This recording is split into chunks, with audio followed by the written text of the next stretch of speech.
As the economy reopens throughout Massachusetts, more people will try to get around and do business in ways that are safe.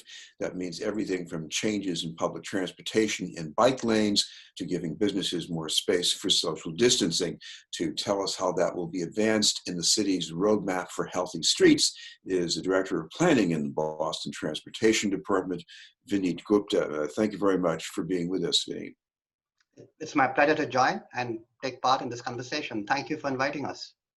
Vinny, I imagine one of the most crucial parts of the city's plan here is how to help people who may have been getting around and going to work already, the essential workers, many of them who rely on buses. They want to do that safely, not get too crowded in bus shelters. Start with them. What is the city planning to do? Yes, so we are finding that even though ridership on the MBTA has decreased significantly, as much as 80% overall, there are some bus routes that continue to have enduring ridership. And many of these riders are essential care workers, personnel that need to get to work because they can't work from home. And so we focused on those bus routes that continue to have a good bus ridership, as much as 40% compared to previous times.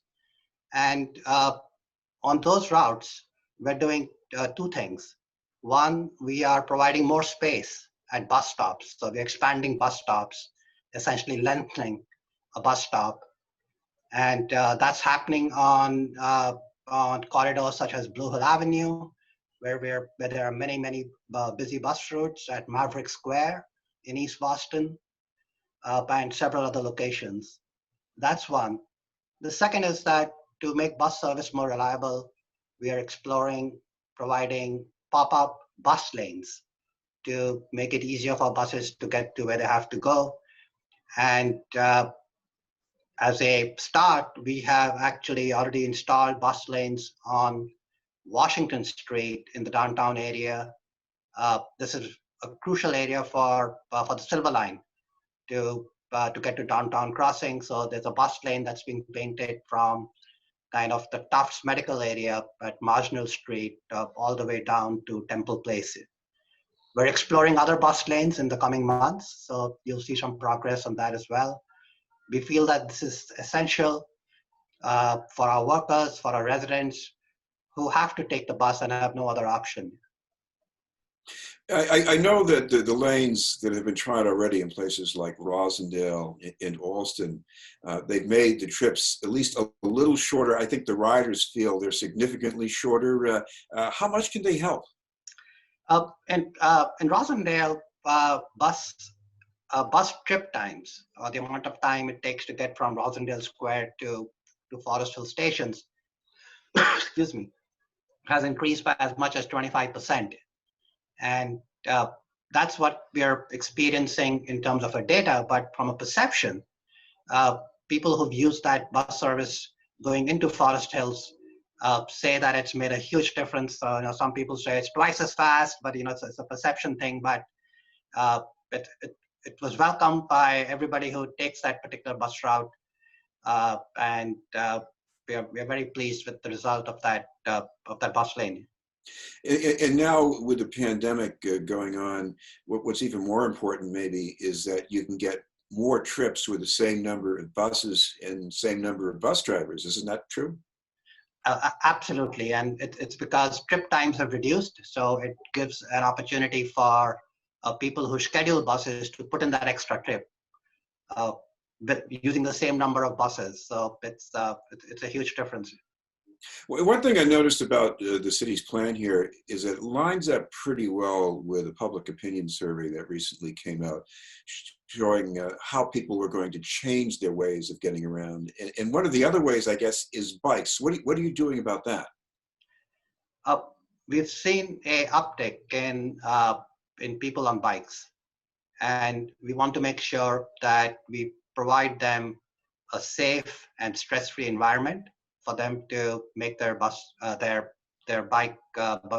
trips. And to assess that, we started by proposing a set of pop-up bike lanes in the downtown Boston area.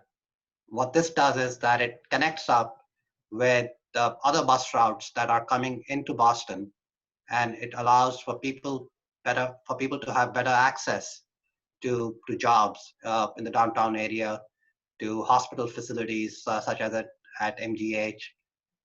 So these pop-up bike lanes are going to be essentially centered around uh, Columbus Avenue coming in from the Southwest Corridor towards the Boston Public Garden.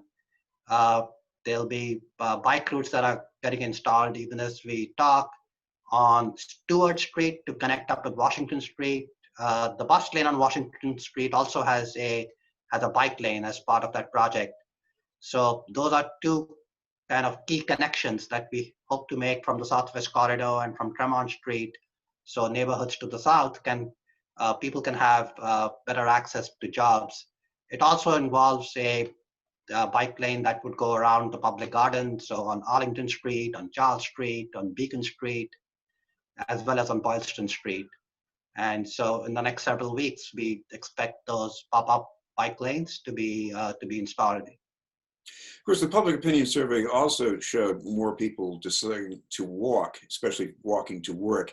And as we've learned in the pandemic, we need more room to get around people than we used to. How does the city's plan reckon with that? So we're trying to find corridors that are more crowded than others to make it more comfortable for people to walk and be able to kind of go around uh, sidewalks that have queues on them of people doing takeout, or have queues on them, people lining up to go to a grocery store. So that's one area that we are continuing to investigate. The other area really has to do with making it more comfortable for restaurants when they eventually do allow dining in restaurants, when the state gives guidance that dining will be allowed in restaurants. We want to make sure that there's enough space uh, on our sidewalks and where necessary on a parking lane for these restaurants to expand out with their tables and chairs while maintaining social distance. So that's another initiative that uh, we are working very hard on to make sure that restaurants are prepared when guidance is given for them to allow outdoor dining. Chris, the other thing that I guess is a bit of a cloud over this is that public opinion survey that was out of massing polling said a lot more people, at least in the greater Boston area, wanted to use cars to get to work. How does the city deal with that? I know that's not all a Boston problem, but a lot of it is. Yes, so uh, the good news is that the economy is good news in a very limited sense. It's bad news in the broader sense, but in that limited sense, the economy is going to open slowly over several months. And so we're expecting car traffic to increase gradually over the coming months going into next year. There are two reasons for that. The first has to do with that we expect more and more people to continue working from home. And so they may not be making that trip that they would have otherwise made in the past by car. The other is that we expect offices to open in a way that their employees are coming in shifts. So it's not your usual kind of peak, 8 o'clock to 9 o'clock when everybody's coming into work, or your afternoon peak after 4 o'clock in the evening. So our goal is to watch traffic trends for the next several months and see what we can do to make that traffic flow efficient. We'll be monitoring traffic through our traffic management center at City Hall, where we can control traffic signals remotely to let that traffic flow effectively. We've just talked, we want to make sure that public transportation and bicycle riding is safe as well, so that people can still make that choice as they did in the past to come by those modes. We're lucky that in Boston, a majority of workers are actually using public transport, or did use public transport, and bicycling and walking to get to work. And we're trying to make sure that we can assist in that trend continuing post-COVID. One adaptation that we saw during the pandemic, going back at least a month ago, was in Brookline on Harvard Street, and there was a lane of traffic that was shut down to be given to pedestrians and people on bikes, at least on a temporary basis. Do we need that for some of Boston's Main Street districts? Uh, yes, we might, and we're exploring that. And I think that what it needs is, as they did in Brookline, soft closures.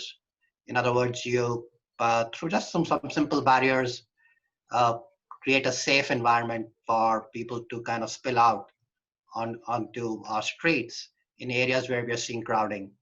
It's also an opportunity really to connect with, to provide opportunities for families in our neighborhoods to more safely get to a nearby park. And so that's a green link that we're also exploring, which we think will be popular in the coming months. Those are initiatives that are currently in the works. We haven't identified specific streets, but it's something that we're definitely interested in. Well, one thing I've noticed for many years in Boston, when I wanted to get around, was the subliminal effect of green space. It was almost like an incentive to either get on a bike or walk. But you're looking at this more systematically in a plan. What potential do you see? I think that there's a great opportunity here for a kind of a gradual cultural change in how people travel in Boston if they have to. And we are already seeing this in an increase in the sale of bicycles, for example. And so it's an opportunity for our residents, for those who work here, for those who will visit Boston in the future, to take those modes of transportation to get to where they have to go. And so uh, it's a trend that we're seeing in other cities throughout the country and throughout the world, frankly. And we're hoping that it takes root in Boston as well.